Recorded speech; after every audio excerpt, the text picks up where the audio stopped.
How I faced threats and challenges from powerful forces who wanted to silence me. You may be wondering how I managed to find the smoking gun on Biden, the evidence that proves he and his family were involved in a corrupt scheme to enrich themselves from foreign entities. Well, let me tell you, it was not easy.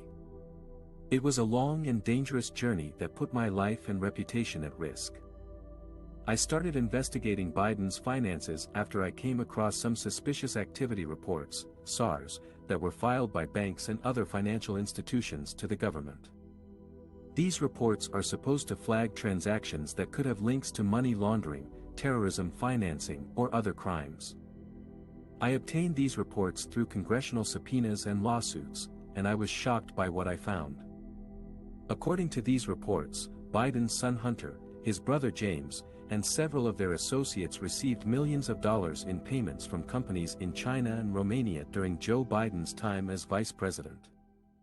These payments were not disclosed to the public or the authorities, and they raised serious questions about whether Biden was using his influence to benefit his family and himself. But when I tried to expose this scandal to the world, I faced fierce opposition from the Biden administration and its allies. They tried to discredit me, intimidate me, and silence me. They called me a liar, a conspiracy theorist, a political hack. They accused me of spreading baseless innuendo and false accusations. They threatened me with lawsuits, investigations, and even violence. They also tried to cover up their tracks by deleting emails, destroying documents, and hiding evidence. They used their power and connections to influence the media, the courts, and the law enforcement agencies. They even enlisted the help of foreign governments and intelligence agencies to spy on me, hack my devices, and sabotage my work. But I did not give up. I did not back down. I did not let them scare me or stop me. I kept digging deeper, following the money trail, uncovering more secrets, and exposing more lies. I knew I had a duty to inform the American people of the truth, no matter the cost. I knew I had a smoking gun on Biden, and I was determined to reveal it to the world. After I obtained the smoking gun evidence that proved Biden's involvement in a massive corruption scheme with foreign entities, I knew I had to expose it to the world. But it was not easy. I faced many obstacles and threats from powerful people who wanted to silence me and protect Biden. The first thing I did was to contact some trusted journalists and whistleblowers who had been investigating Biden's family for years. They were shocked and amazed by what I showed them. They agreed to help me verify the authenticity of the evidence and spread it to the public.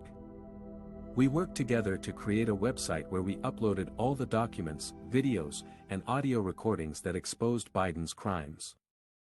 We also contacted some lawmakers and law enforcement agencies who were willing to pursue the case and hold Biden accountable.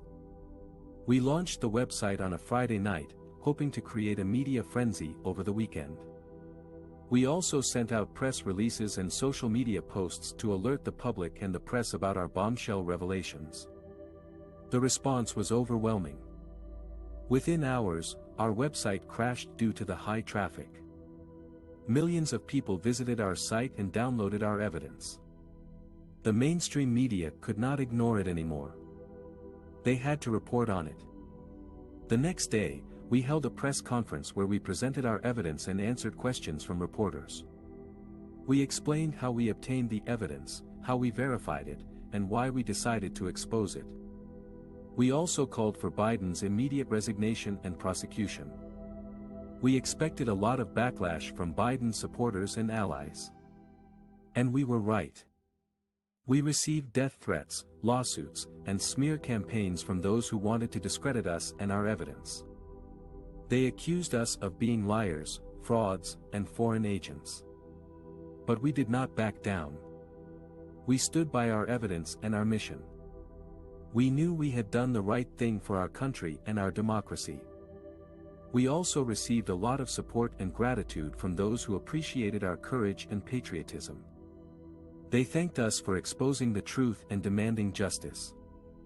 Our evidence sparked a national outrage and a political crisis. Biden's approval ratings plummeted. His party abandoned him. His administration collapsed. Within a week, he announced his resignation in a televised address. He admitted his wrongdoing and apologized to the nation. He said he would cooperate with the authorities and face the consequences of his actions. He was arrested and charged with multiple counts of bribery, fraud, money laundering, and abuse of power. He faced a long trial that exposed more details of his corruption scheme. He was found guilty on all charges and sentenced to life in prison without parole. We celebrated our victory and our vindication. We had exposed the biggest political scandal in American history. We had brought down a corrupt president. We had saved our country from tyranny. We had done our duty as citizens and patriots.